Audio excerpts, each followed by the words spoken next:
We know Brad Underwood wants to win basketball games, and he's not shy about shifting strategies if something's not working. So, what did he learn from this past basketball season? Locked on Illini. Let's go.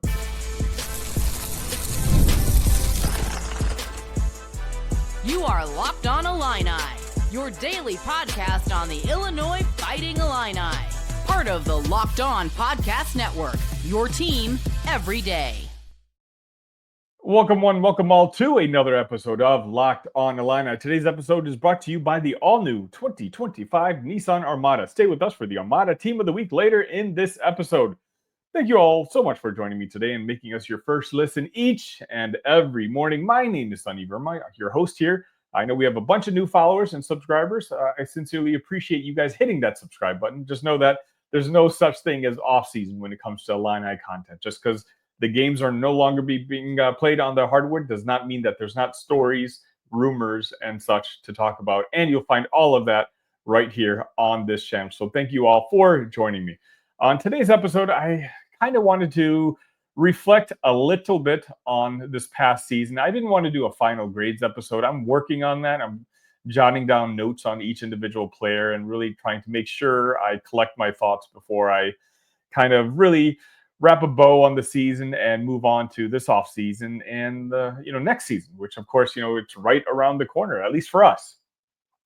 So today, what I wanted to do is just kind of talk a little bit about Brad. Brad Underwood is a coach I've been a fan of for a very long time, and I know there's a lot of Brad Underwood detractors out there, and I understand your argument. I may not agree with it, and I tell you I don't agree with it, but I always say my opinion is not always necessarily right. It's just my opinion, and same goes for yourself. And so what I've always kind of talked about, what I really like about Brad, is the fact that he's not one of those guys who refuses to change with the times. In fact, he's pretty much quite the opposite. When Brad came up here from Stephen F. Austin, he played a very pressing defense. And, after a year or two, it was obvious that style of defense was not going to work at the Big Ten level. And what did he do? He switched things up. And then we were playing very guard-oriented for a while. We had your best players being guys like Ayo Dosunmu and Trent Frazier. And we had some success playing that style. Then we had Kofi Coburn come into Champaign. And all of a sudden, Brad went from a guard-oriented offense and shifted to, playing through a big man. Again, he's always been able to evolve when it comes to strategies. A couple seasons ago, he had multiple 4 or 5-star players, which I think he may have been going out of his way to placate and, trying to appease. And ultimately, it didn't work out for him. You had one player, Sky Clark, who left in the middle of December and kind of promptly just left the team. And then you had another one, Jaden Epps, who I was for sure 100% locked in on and saying that this was a dog. This was going to be one of those Underwood guys. He was going to stay here for 4 years. He was going to break Illinois scoring records. And he left after his freshman year, despite getting almost every opportunity to produce here. Even before that, we had Adam Miller, who was a kid who was a top prospect out of Chicago, who was able to start every single game as a freshman for an Illini team that had decent success. But again, same thing, decided to leave after that year. And I think at that point, Brad kind of adjusted to the point where he realized that, hey, I understand there's a 5-star next to this guy's name or a 4-star next to this game, but I need to win basketball games. And this game is not about egos necessarily. And so Brad kind of shifted, and his mantra had kind of shifted to get old, stay old. And it proved to be pretty successful.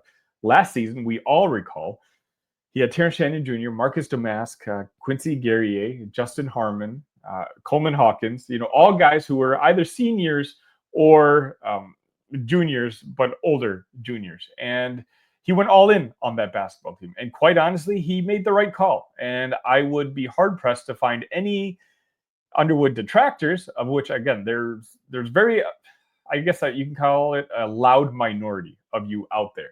I don't think anyone could say that strategy was wrong. And it turned out to be successful. They made it to the Elite Eight. In my opinion, they were a top 4 team in the country.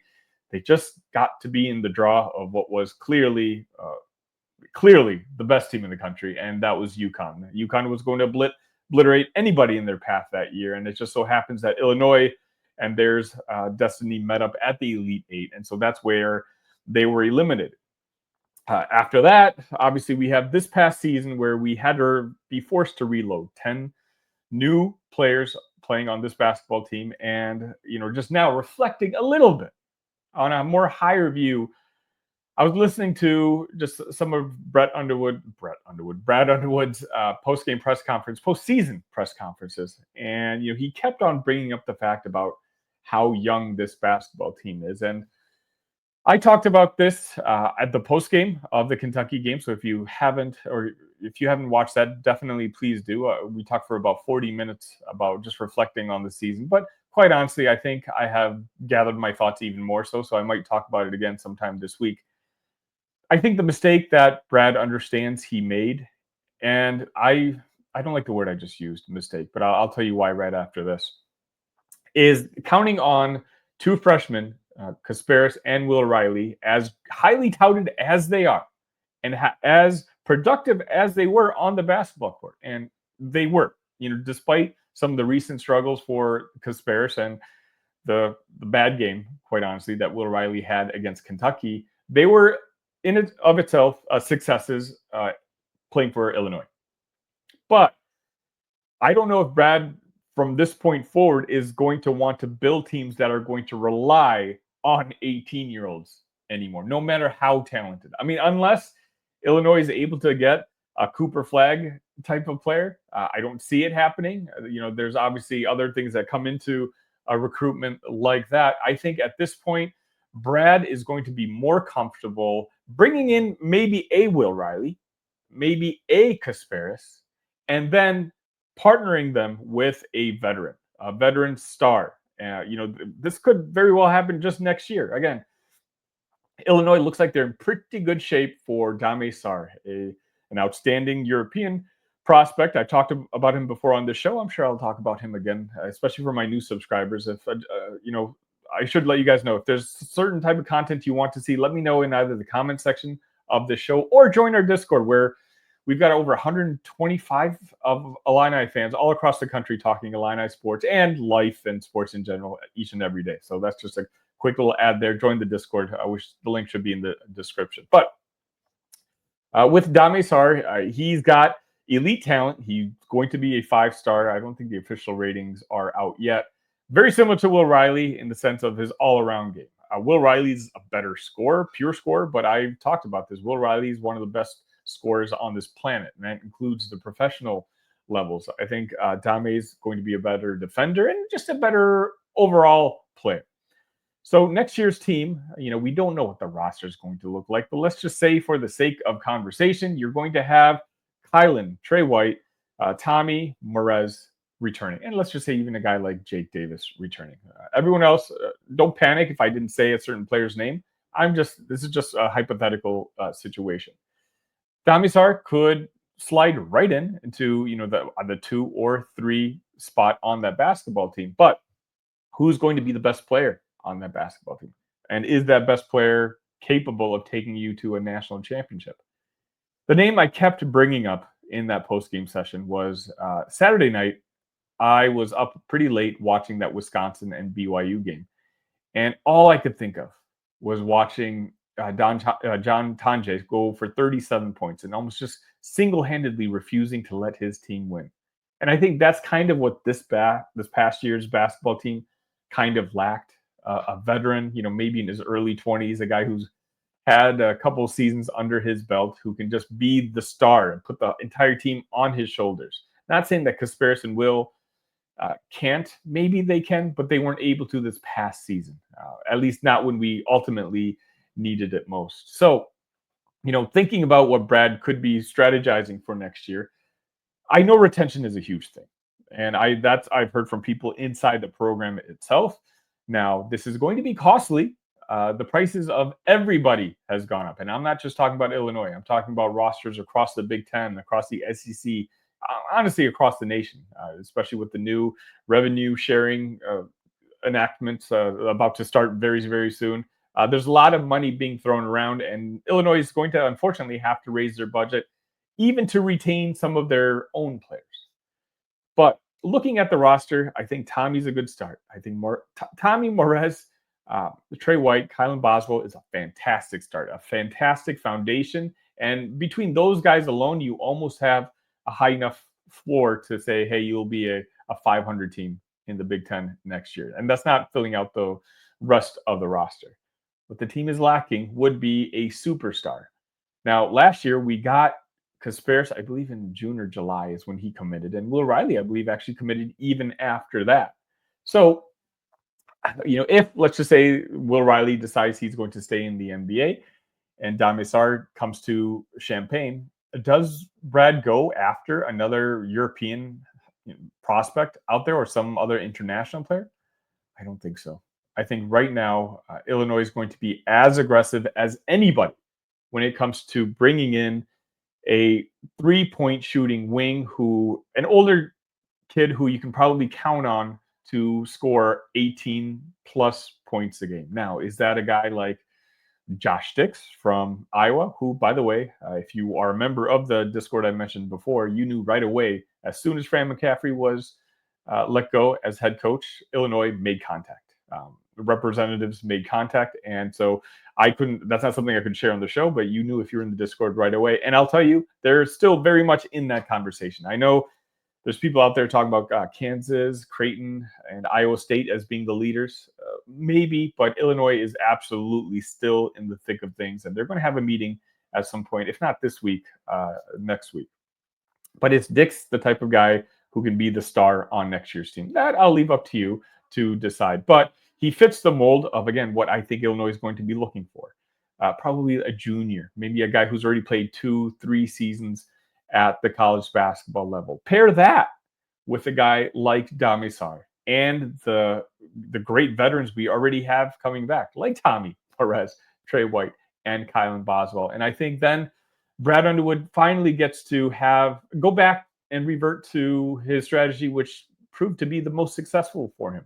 And that was the get old, stay old strategy. There's nothing wrong with recruiting one and done players. In fact, I think in order to succeed ultimately for the big prize, to win national championships, you have to recruit one and done players. But I don't know if Illinois has the resources to recruit enough of them, right? We're not Duke, where we have 5 or 6 one and done players, or Kentucky, who when they're really going, they can have 5 or 6 one and done players. Unless we get the Cooper Flags or the AJ Devontas, right now the type of one and done players I think that Illinois is going to continue to get is ones who are super talented but still have their flaws. But when they're surrounded by veterans, a senior Kylan Boswell, a senior Trey White, I think that can mask some of those deficiencies. And as long as you have the ace there, the Superman or the Batman, the guy who can take the pressure, can take the spotlight, and you can count on him to score 20, 25 points each day in and day out, I think that just puts a lot less pressure on the superstar kid coming in. And I think, that's my opinion, that Brad Underwood is going to go that strategy moving forward. Like, he's still going to bring in top-notch talent. I think Brad Underwood is just too good of a program builder not to do that. But he knows that he can't rely solely on that young talent. And maybe it's better to pair one 5-star with also one current college basketball superstar. Let me know what you guys think in the comments. The Armada Team of the Week is brought to you by our friends at Nissan and the all-new 2025 Nissan Armada. Each week, our Locked On College Basketball experts are picking one team that stands apart from the top-seeded stars to the unexpected upsets. These guys showcase the strength and sheer power needed to push their team forward. This week's Armada and clear-cut Team of the Week is the Arkansas Razorbacks. Okay, I'm grateful it wasn't Kentucky. That would have been hard to continue with this ad read. Despite losing their first 5 SEC games, Coach Cal's Hogs fought their way through the most rugged conference in college basketball to not only make the NCAA tournament, but knock off back-to-back national champion and Hall of Fame coaches en route to the Sweet 16. They accomplished all this without the second leading scorer, Boogie Flan, for most of the SEC play, and without leading scorer and rebounder, Adu Thero, so far in the NCAA tournament. When it comes to Nissan Armada, they say go forth and conquer. And that's exactly what the Arkansas Razorbacks have done here. It's clear that our team of the week is out here ready to conquer the road ahead with confidence, just like you can in the all-new Nissan Armada or any of the Nissan's outstanding vehicles.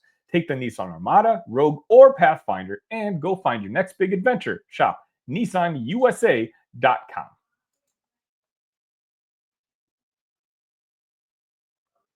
And welcome back to Locked On Illini. If you haven't already, make sure you hit the like button. Make sure you hit that subscribe button, and find me on all your favorite social medias. Right there at the Sunny V. I love enjoying the conversations I have with all of you. I probably have about 6 or 7 conversations going on a daily basis. We just talk Illini sports. It's a way for you to give me feedback on what you like about the show and what you don't like about the show. I do appreciate that, as long as you guys keep it constructive, of course. And one of the main conversations that people are individually asking me, and it actually got brought up in the Discord this week too, so I figured I'd kind of address it, right here on Locked On Illini, and that's Illini fan favorite Ty Rodgers. And now that we're kind of in the phase of just trying to construct this roster together, where does Ty have a role on next year's team? I think the answer is pretty clear cut. I know he's a fan favorite. I know he was one of my favorites. He's been one of my favorites since he since he committed to the Illini. I was able to watch him in person when he played at the high school level, and he seemed like the everyday embodiment of a everyday guy, right? The type of dogs that we knew Brad Underwood would inject into this Illinois program, a guy who would go all out, 4 burns, and bleed orange and blue. Then the shocking news came that on opening day of this past season that Ty Rodgers was redshirting. Now, this was absolutely a surprise because, Ty was the Illini representative along with Kylan Boswell at the Big Ten Media Days this past season. And for me, why would Brad Underwood bring in Ty Rodgers to represent the Illini basketball team if he knew that Ty Rodgers was not going to suit up this season? And it all comes down to he didn't. It was one of those where maybe Ty at the time hadn't decided for himself whether he was going to play or not. But I truly think that Brad Underwood and that coaching staff was surprised by the decision that Ty decided not to play this past year. Now, was that a good decision or not? That's a discussion that Illini fans are going to go back and forth with. I really enjoyed Ty Rodgers. Again, I'm not talking ill of him, but I do think that Trey White and what we saw of him this past season, this version of Trey White was an upgrade on what we could have gotten from Ty. Sure, maybe not quite as good of a defender, and Ty's a little bulkier than Trey was, but Trey White provided you with not just okay offense, but pretty decent, solid offense, whereas Ty Rodgers was, unfortunately, as good as he was at other aspects of the game, he's practically a 0 when it comes to the offensive side. And maybe that's what he saw in the exhibition game, right? He knows that Brad and this coaching staff was shifting towards more of a fast-paced, 3-point shooting team. Hey, let's have 45 to 50% of our shots being a 3-pointer. And Ty Rodgers didn't shoot a 3-pointer last season. So what does that tell you? That tells me that maybe he recognized that, in the preseason practices and again, playing in that exhibition game that, hey, long-term, big picture, I don't know if I'm going to play much on this basketball team. Now, there's a lot of folks out there who, insist that maybe Ty is one of those players who just wants to get better. And he feels like he can contribute more to the team by redshirting and that he would be a better player as a junior and then as an upperclassman at Illinois. And maybe you're right, but I think you might just be a little romantic with that idea. In today's day and age, there's really no reason to redshirt unless you have plans to go somewhere else and you want to preserve a year of playing college basketball. To me, the answer is clear. There's a reason I never really bring up his name when it comes to potentials to next year's roster. I think he made that decision the day he walked into Brad Underwood's office and said that, hey, coach, I'm not going to play this year. Now, he's been a great influence on the team. A lot of these players have talked about it. Kylan's talked about it. Trey White has brought up Ty Rodgers' names multiple times. And, Ty's enthusiasm is very visible right there from the bench. And he's always played the best player on the opponent during the practice squad games when they're essentially preparing for their opponent. But I would be shocked. I'm genuinely shocked if Ty Rodgers decided that he was going to come back to play basketball and come back to play basketball for the Illini. I just think the writing is on the wall at this point, is in particular if we do bring a guy like Trey White back. I already talked about this on Monday's episode, right? You can only have so many non-shooters on this team. Morez Johnson, he hasn't shown that he can shoot an outside shot yet. Kylan Boswell was a decent outside shooter his first 2 seasons, but he shot, I think, 25% from three-point land this past year. Trey White hasn't been a great three-point shooter all season long, but he ended the season being one of our better ones, at least this past season. But I don't know if that's something you can rely on. To add another guy to the mix who really just not only is not a good shooter, but just doesn't feel comfortable shooting the three-pointer, I don't think it's going to happen. I think it's going to be best for both parties, and this hurts my feelings. Like if I had told this version of me 1 year ago that I was about to say this sentence, I would have said, "There's no way." I love Ty. Ty embodies everything that I want to see in an Illini uniform, and that hasn't changed. Don't get me wrong. Like Ty Rodgers, I'll always root for him wherever he plays. My hope is that he doesn't play for the Michigan State Spartans next year or another Big Ten rival, because that's Michigan State was a team that was highly recruiting him during that whole process anyway.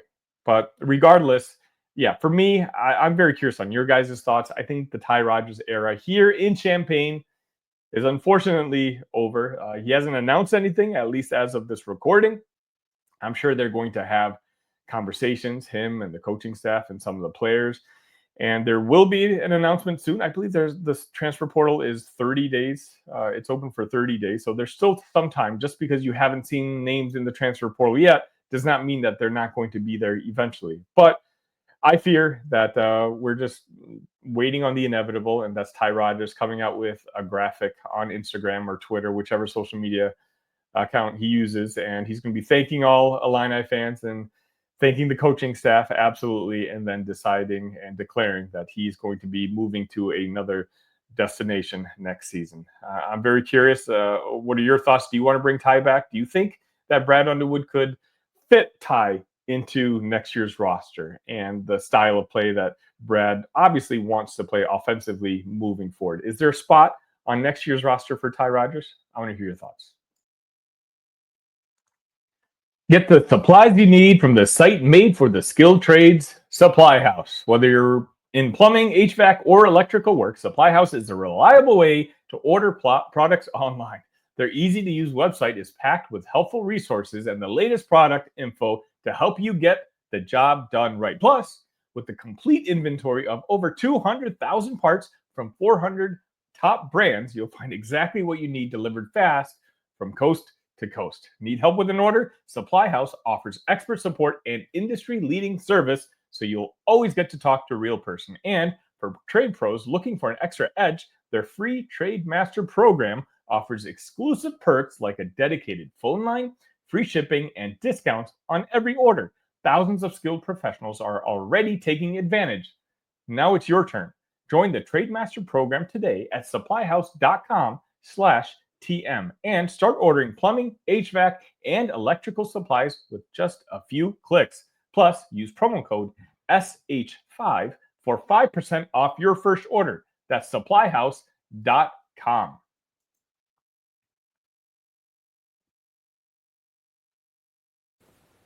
The NCAA tournament is here, and so is the Bracket Breakdown. Locked On Podcast Network and Amazon Fire TV channels are teaming up to deliver NCAA tournament coverage like never before. Watch studio shows featuring former players and Locked On's local experts as they guide you through every upset, buzzer beater, and bracket matchup. Stream it all for free on Amazon Fire TV channel. Search Bracket Breakdown to see it all for free. It's your team every day.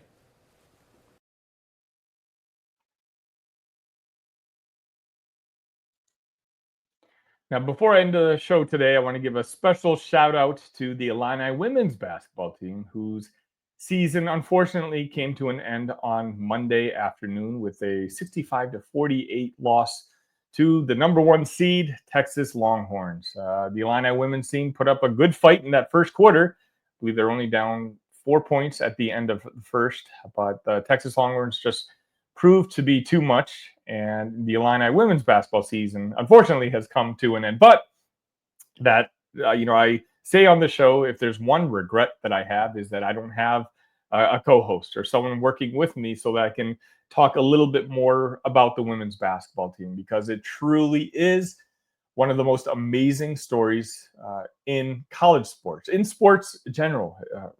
Illinois, the women's basketball team, when Shauna Green was hired, when I say it was arguably the worst team in Division I, I'm not kidding. At least in the Power 4, Power 5. I don't think there was a worse job in all of women's basketball when Shauna Green took over. And yet here we are. We went to the NCAA tournament 2 years ago. They won the WBIT last year. And this year they made it into the round of 32.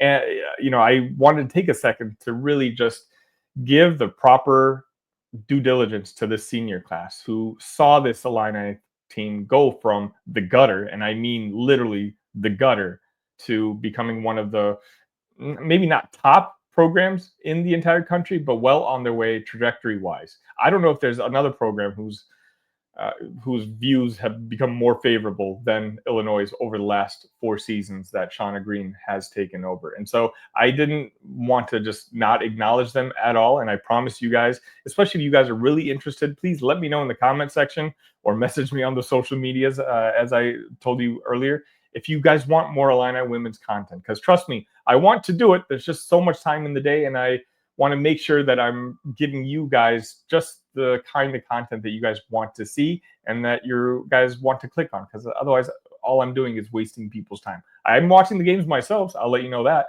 especially since Shauna has taken over. But I wanted to give them their flowers. Amazing season to Coach Green, the staff, and the players, and I can't wait to see what next year brings. That's going to wrap it up for today's episode of Locked On Illini. If you haven't already, make sure you hit that like button, subscribe button, send it to other Illini fans. I think we've already gained like 75 subs just this week alone. My hope was to hit 2,400 subs by, I think 2,400 subs by the end of this past week. We've already blown by that. So let's just hit 2,500 by the end of this week. If you haven't subbed yet, please do. I appreciate all of you. Again, nonstop Illini content every single day right here at Locked On Illini. Appreciate all of you. ILL. Love you guys.